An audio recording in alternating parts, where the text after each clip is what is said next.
Even men at the top of their game find themselves wanting more from life.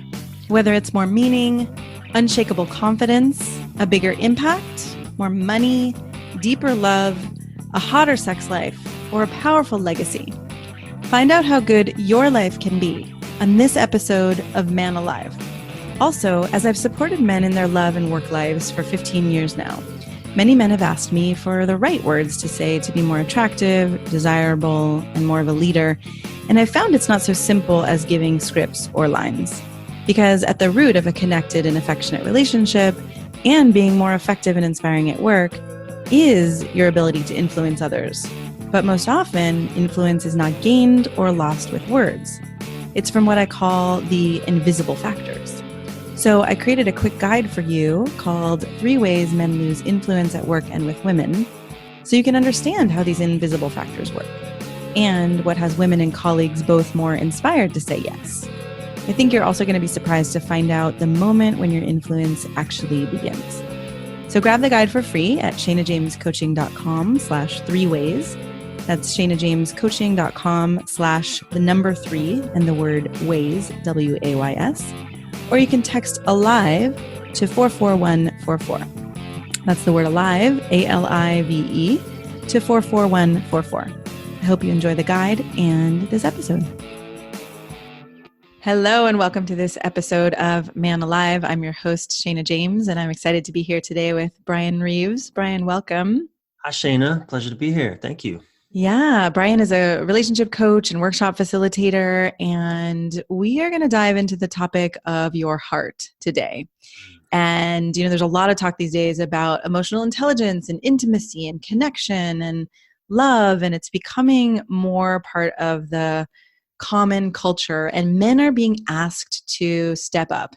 And part of what I love about you, Bryan, is that when we started talking about this, you were like, let's talk about what the fuck it means and why does it even matter and why do men need to connect to their hearts? And I just felt this wave of like relief, and it just feels so refreshing to have this really honest conversation like this. So, for you men who are listening and you've been like, what are people talking about? And what is, if you're in a heterosexual relationship, like what is she asking of me? And how do I can't even make sense of this. Yeah. This conversation is going to be amazing for you.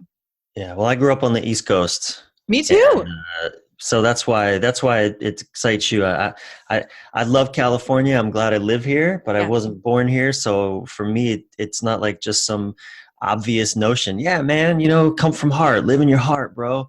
No, I don't know what the fuck that means. No one taught me that growing up. You go to school, you go to college, you get your job, you work, you do your thing.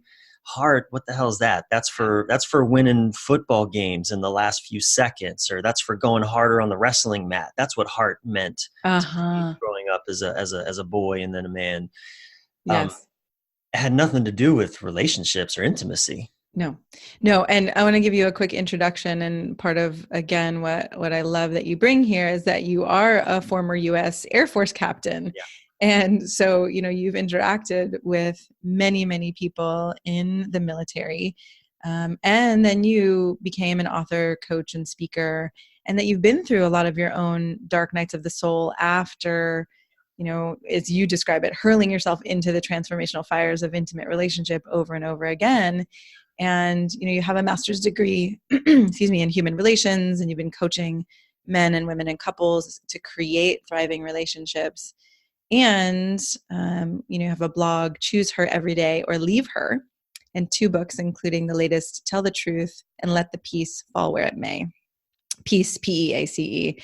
And again, I'm really grateful that you're here. And part of my personal practice is telling the truth more and more and more, and being able to risk. And, that part about letting the peace fall where it may, it's like, I think we can often get into relationships where we're trying to hold on so tightly and we're so afraid of them falling apart that we can start to hide truth, hide our hearts, and then we end up, distant, disconnected. So thank you for tackling this really important topic. Thank you. Yeah. Yeah, I've definitely, my relationship with truth has also evolved over the years, and I think in the direction of heart. Yeah. Particularly through doing intimate relationship work as a certainly as a coach, but just being in it. Yeah. Realizing that what is truthful for me, you know, it doesn't necessarily mean that my partner needs to hear it, Mm-hmm. or that she needs to hear it in the way that I want to deliver it, Mm-hmm. or at the time that I want to deliver it. Like, I just, yeah, I've had a really beautifully evolving relationship with this whole thing called truth. Even since I wrote that book, Tell the Truth, Let the Peace Fall Where It May. And again, I think it's very relevant to this conversation that we're going to have today about connecting to the heart.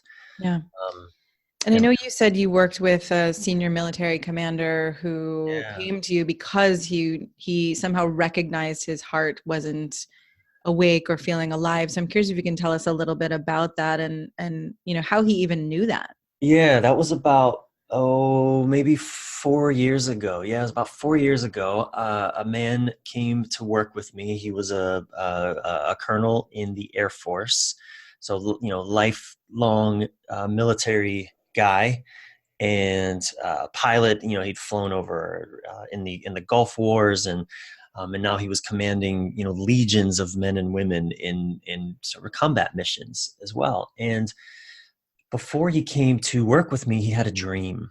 Well, first off, everything in his life other than his work was kind of collapsing. Mm-hmm. Relationship with his children, relationship with going through a divorce, even breaking up with his girlfriend at the time. Uh-huh. And he had a dream that he told me about in our first conversation, and it was a dream in which he essentially he was speaking to a woman that he later realized when he woke up. He realized that I was talking to my heart. Huh. The woman in the dream The represented his heart. woman, this sparkly-eyed woman in his dream, Wow. was he just woke up and knew I just had a conversation with my heart. Mm. And again, this is a colonel in the military Yeah. sharing this story, and he's like, okay, so help me, help me. Mm-hmm. And that launched he and I we probably worked together for probably close to a year, maybe 9 months or so. And he completely, as he did this work of kind of reconnecting to his heart, and I'd love to explore what the hell that Yep. means. And again, likewise, kind of why is it important? Why does it matter? But as he was doing this work, everything changed for him. Whereas like a lot of people when they leave the military, will just go right in and get a civilian job as a defense contractor, or just kind of keep doing what they were doing in the military and just do it now in the private sector, but make 3 times as much money. Yeah. And I was presented with that choice when I was leaving the military at 26 years old. Do I just keep doing what I was doing? I was fucking miserable, but I was making good money. I had prestige. I had security. I had a home. I had everything that I thought I was supposed to want. I had a girlfriend at the time as well. That's such a common thing I hear from men, right? The prestige, the money, the stability. Like, I'm miserable, but isn't this what life is? Or, don't I have to endure this? Exactly. I think, yeah, I mean, military or not, that's kind of, I think what a lot of us men are, I call it focusing on the castle. Like we're building the castle, we're great castle builders, or at least that's what we aspire to, have a strong, sturdy castle. Yeah. But then we overlook, or we don't know how, rather, to tend to the fire inside, in the hearth, Yeah. the hearth of the castle. That is the one language we might use is kind of the feminine fire inside of that castle. I don't mean another person in the castle, but I mean the fire in our own being. Yeah. And that's what certainly was missing for me when I was 26 and getting out of the military and figuring out what the hell do I do with my life. I knew that if I just went and worked for more in the private sector and made 3 times as much money doing the same thing I was doing, that I may as well just kill myself, because wow. it was just a slow downward spiral path to my death. Yeah. Absolutely. And how did you, I mean, just for men who are still kind of getting a sense of okay, heart, what is this? And how do I even connect with my heart? How do I know if I'm connecting with my heart? Like, Yeah. how did you know? Yeah. Yeah. How did you know? Oh, well, I knew. I probably wouldn't have used this language back then. Yes. But I knew because I just felt dead. I Hmm. felt dead inside. I definitely couldn't cry, but Uh-huh. I also couldn't really laugh. I mean, I could laugh, but it was kind of neck up laughter. Yeah. It wasn't really a full body experience. I couldn't really experience It wasn't joy. like you were losing yourself in the laughter or the joy or anything. Exactly. No, I couldn't get carried away by joy or excitement or enthusiasm. I just couldn't. And I think, I kind of likened it to, even at the time though, it is interesting. I did have this kind of vision of when I was in college, I was just on fire. My whole being, I wanted to save the world, kick ass in the world, do huge things, like 20-year-olds always think we're gonna do, Yes. want to do. Um, and by the time I was 26, though, that fire was barely, it was like the pilot light in my furnace was out. Yeah.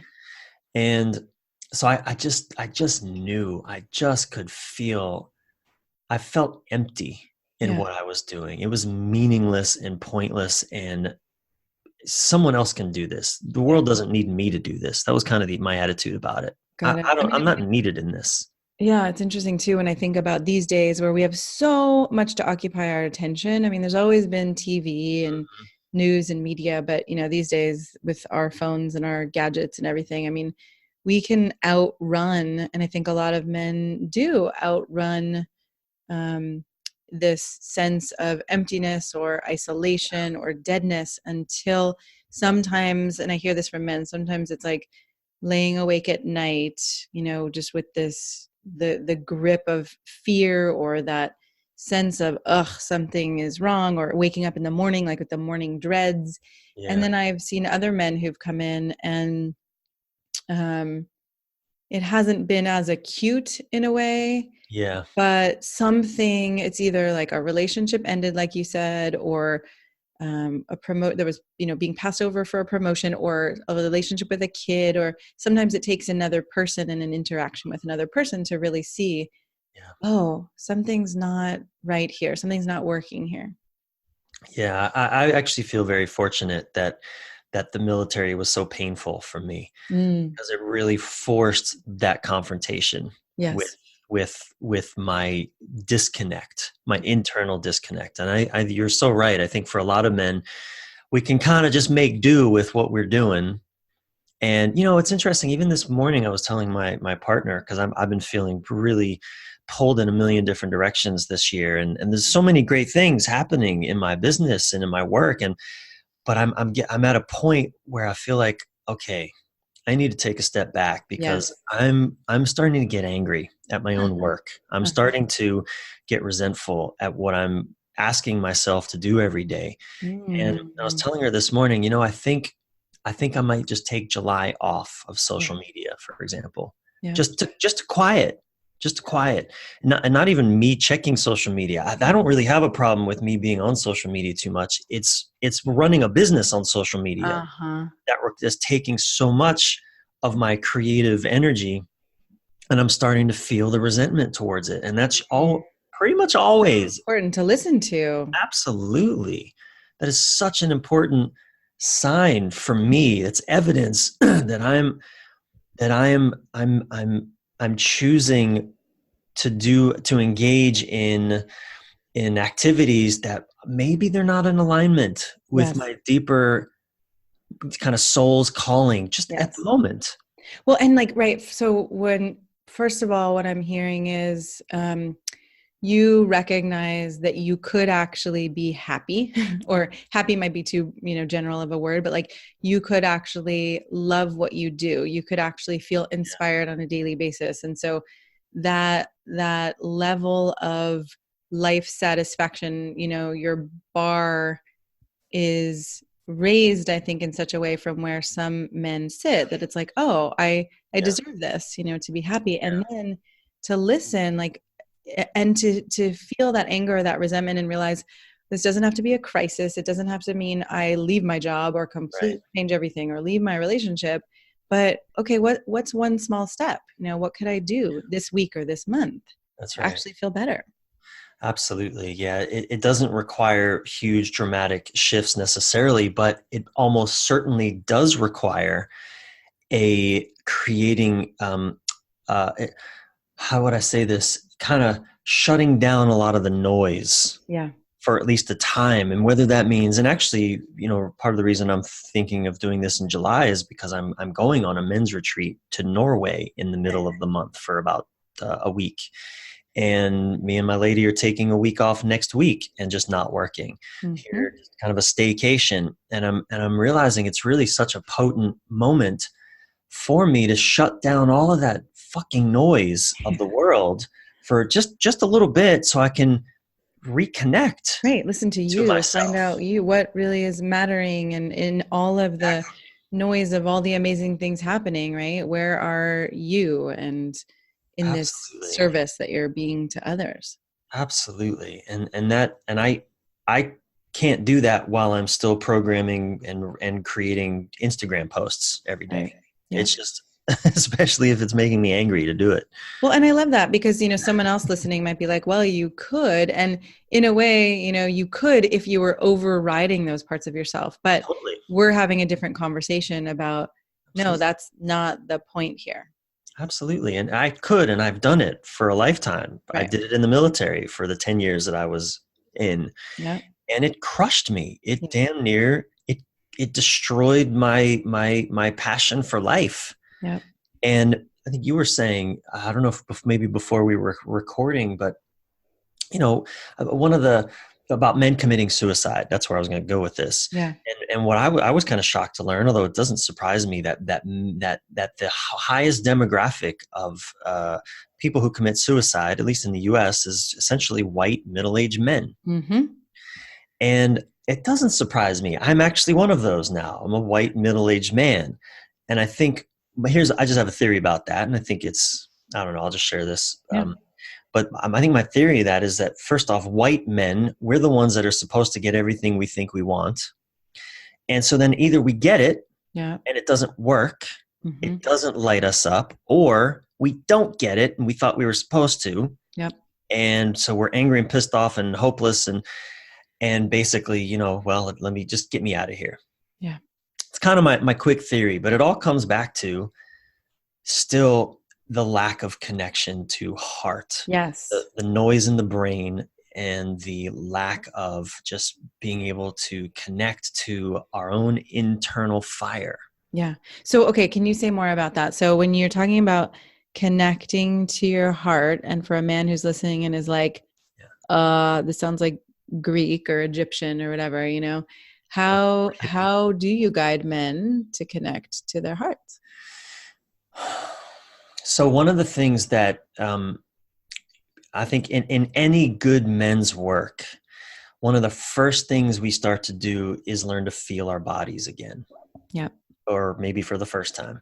But we learn to start feeling what's happening, the phenomenon in our body, the tightness in our shoulders, the rigidity of our faces, maybe, our shallow breathing. In such a different way. I just want to make a note, in such a different way than athleticism, right? Because sometimes men are like, well, I'm in my body, I exercise all the time, I run triathlons, but what you're talking about is more of this presence and awareness of in the moment, how your body actually feels. That's right. How your body actually feels in the moment, not when you're not checking your heart rate to see if you've achieved your optimal heart rate. No, but actually noticing the more subtle flavors of experience, of phenomenon in the body. Also emotionally, feelings. What are we, a lot of times it's because it's fascinating. A lot of times you ask a man, what are you feeling? And he'll tell you what he's thinking. Exactly. That happens all the time. What am I feeling? Well, shit, today was a tough day because my boss was just a jerk. And so wait a second. I think tomorrow I need to do this, or that, or I think exactly. All those. And so, in order to, and yeah, because this whole connect to heart, there's a lot of talk of vulnerability and love and all this out there, and that's all beautiful. but let's make it practical. Yeah. Bring it down to earth, by which I mean just into the body. So, connecting to our own bodies, feeling what is there to be felt. My a coach that I've worked with, Steve James, if you don't know of him, Shana, you should definitely learn about his work. I can connect you, but yeah. he redefined intimacy for me when he said intimacy is simply feeling what is there to be felt, and seeing what is there to be seen. When I meditate with him, one of the instructions that he'll offer is notice or feel the sensations that reveal the presence of a body. Reveal the presence of a body. That's so fascinating as a man. Sit there, and I remember a couple came to work with me a few years ago, and the woman, it was a heterosexual couple, and she was really upset because he liked to drive fast on this one stretch of road between their house and the town near where they lived. And the thing she said, I'll never forget it. Because he loved driving fast, and it felt really exciting to him. It makes us feel alive, to be on the edge of death. That's us men. We come alive. We feel. But she said something, I'll never forget it. She's like, it's like he doesn't even know he has a body. And she's right. We men, I regularly forget to eat or drink water because I'm so focused on whatever mission or outcome I'm focused on. And so I think, any good, worthy men's work will usually the first thing we'll do is start to re-establish a connection between our brain and the rest of our body, not just our bones, but our body. Yes, it's like a re-inhabiting too. I mean, I over the years have noticed, that I can look into a man's eyes, and there's this shift that happens. And so, if a woman or anyone else is not really aware of what it's like to be connected through the body and through the emotions versus just the head, they probably wouldn't notice, because the look is almost the same. But then there's like, when that connection happens, or that inhabiting of, oh, now I can feel my body in relation to life. Now I can feel my emotions in relation to life. It's like this spark comes alive in a person's eyes, and suddenly they're there and I'm there. And suddenly, like you said, we can be intimate in a completely different way. It's like now we're using way more colors on a canvas as opposed to, black and white. I was watching, yesterday with my lady. I was feeling very emotionally constipated. I was very frustrated yesterday. I like that term. Some things I was triggered yesterday by some things I saw in the social media sphere. But I felt I couldn't really cry it out. I just felt constipated. And my lady, she suggested, well, let's watch a movie. And I was like, yeah, let's watch a movie that's going to make me cry. So we even, we got our iTunes and our Apple TV, and we spoke movies that are going to make me cry. And this movie, Me Before You, came up with the dragon lady from Game of Thrones. Anyway, we watched it, and it's a beautiful, sweet, and tragic love story. And did you cry?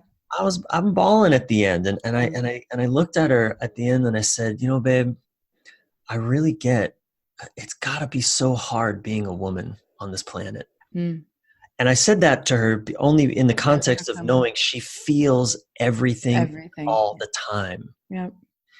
She's so connected to her body, so connected to her, to what's happening for her emotionally. And it can be, it's hard in a way.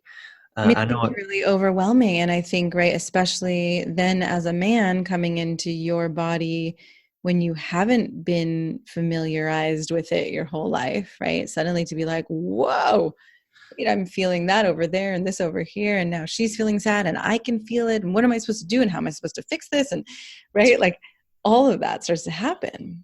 Well, and that's the beauty of this I like how you said re-inhabiting the body. That's the beauty of this is as men, look, if we want to do intimate relationship with someone, if we don't want to, if we want to go live in a cave somewhere, go off to a monastery, then never mind all this. You can turn this podcast off now.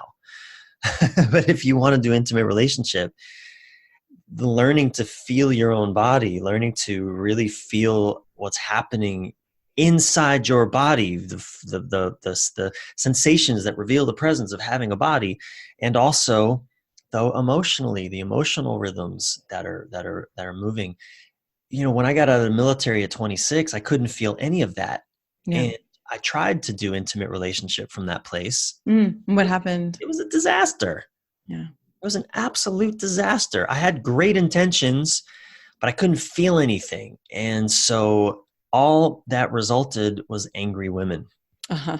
Which is interesting. That totally happens. I've seen this over and over, and I've seen it, in my personal life. I've seen it with clients, family, everything. It's like when men aren't there in a way, like when a man's not actually feeling, his emotions or feeling his body, women start to get louder and angrier, and they start to attack. And it's almost like somehow, and I work with women to help them realize this isn't necessarily going to wake up a man, but right, there's something where it's just like, wake the fuck up. Like, what? I can't find you. I need you. I'm alone over here. And women get pissed. And right, it's a terrible dynamic. Well, I heard Terry Real, the therapist who specializes in working with what would you call grandiose or stubborn men in couples. He said, I heard him say just this morning on a live Q&A I was on with him, that angry women, by and large, are women who feel unheard. Yeah.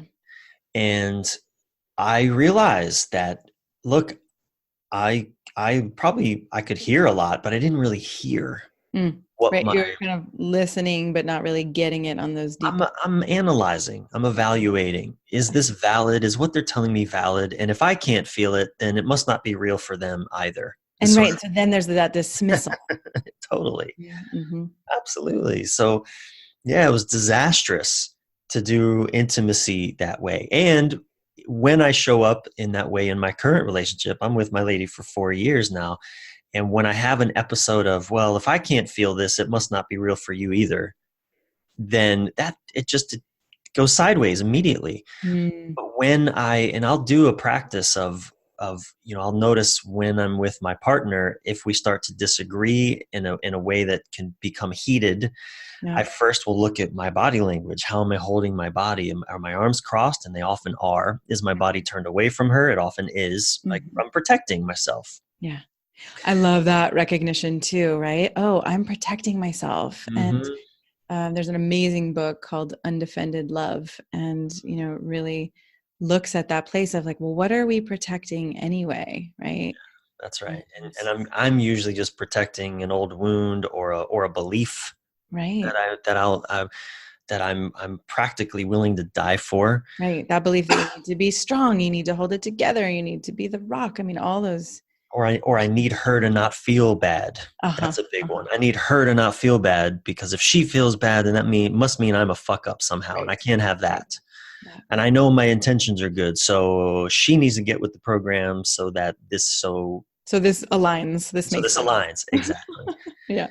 And that just, Shana, that just never seems to go well. No. Imagine that. No.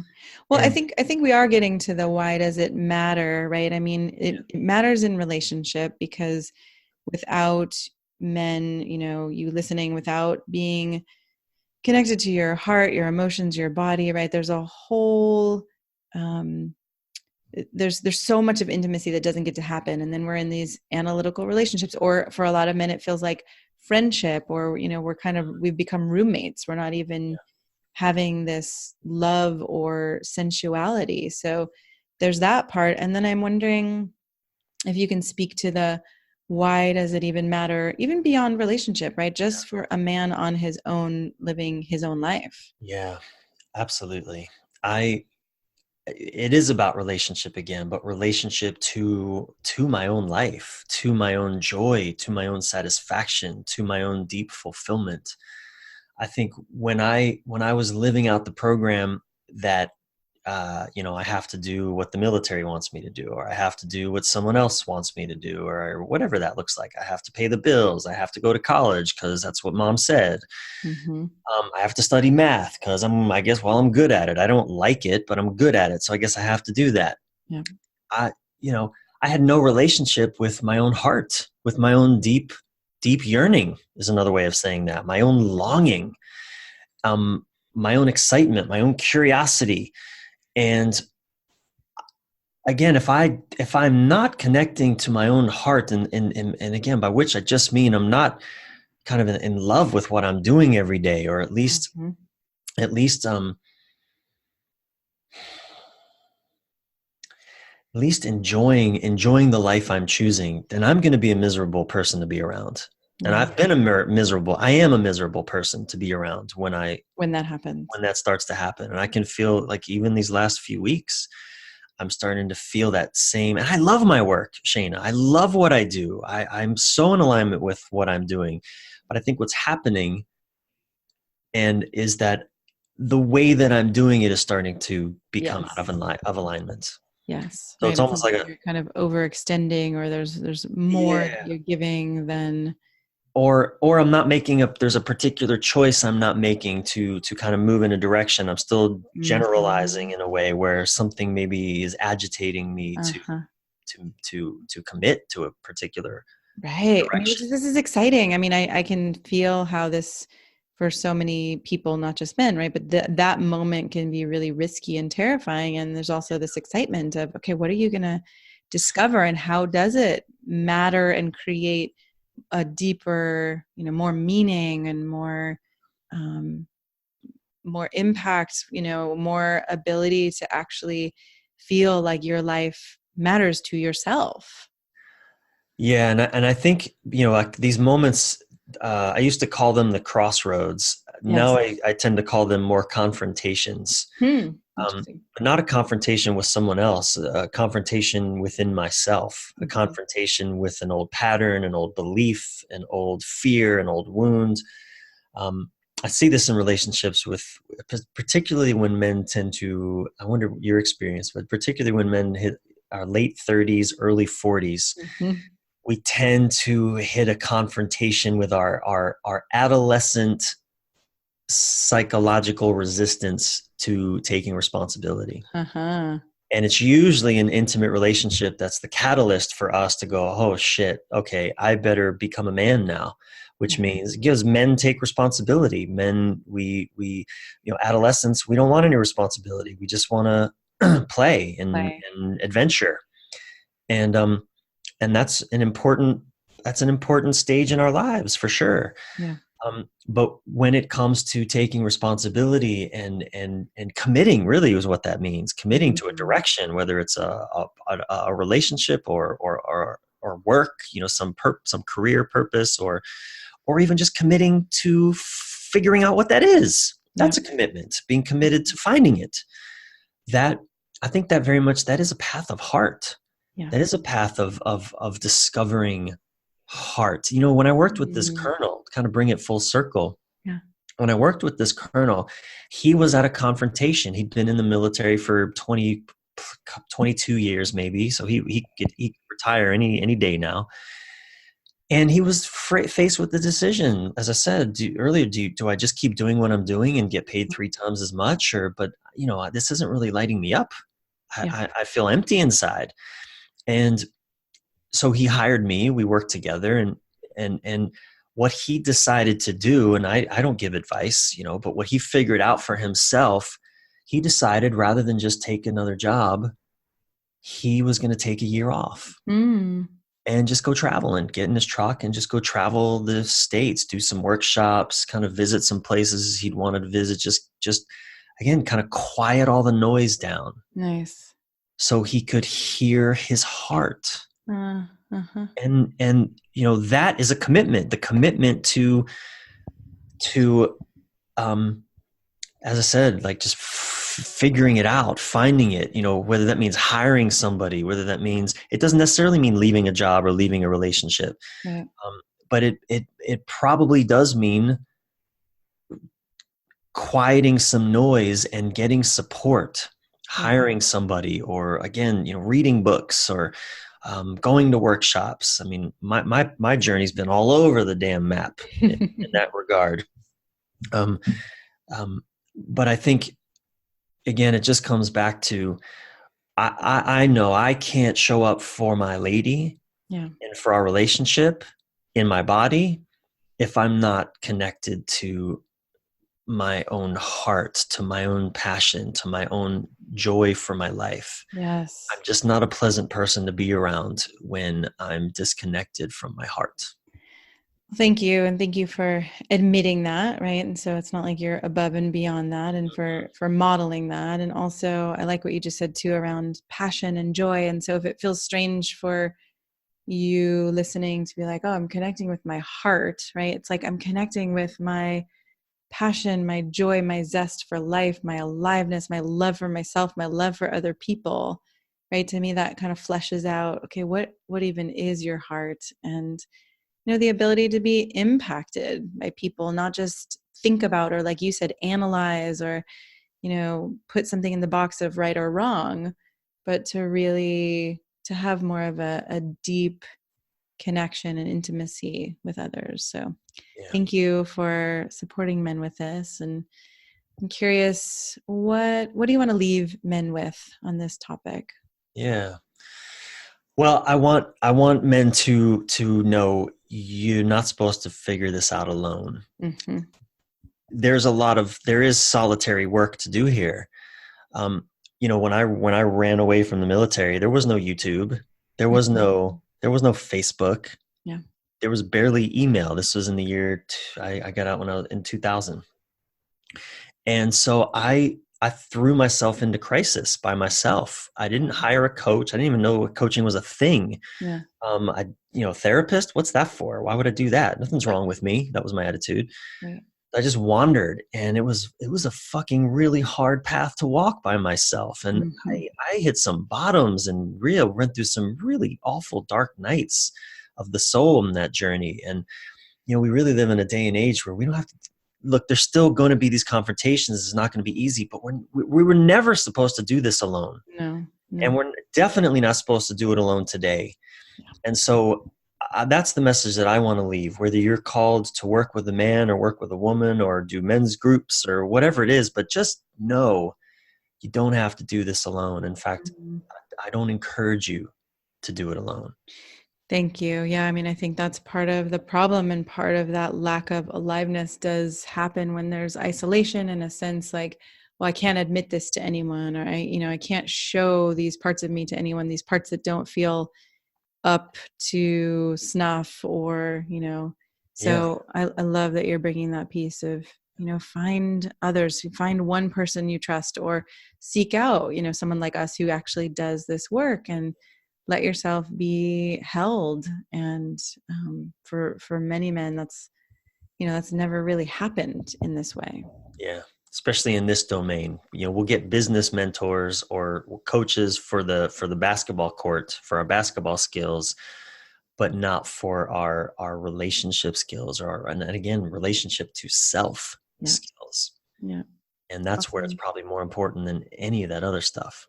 Yes. Thank you. Well, okay. So you're not going to be on social media in July, but if people want to find you, where can they find you?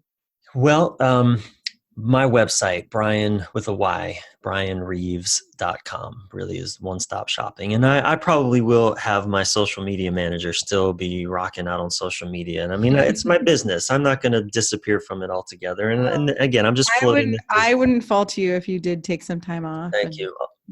Yeah, I'm definitely going to take some time, whether it's a month. These are the real world considerations. Yeah. But Bryan with a Y, BryanReeves.com. I have a lot of blogs there that speak to so much of what we've just been talking about, and awesome. a lot of great stuff, great resources there for men and women. Great. Thank you so much for being here. Thank you, Shayna. I really appreciate you having me. I'm so glad you joined us for today's episode of Man Alive. I hope it gives you a sense of what's possible and how good your life can be. If you like what you heard, I'd be so grateful for you to subscribe to Man Alive and write a quick review that helps men like you find us. And again, head over to shanajamescoaching.com/manalive to get outtakes, videos, and raw footage I only share there. These are some of the most interesting parts of these expert conversations. You can also grab your copy of The Unknown Power to accelerate your career and solidify your confidence with women, because the two are related, and I know you don't have to settle for one or the other. Join us each week for a new episode of Man Alive.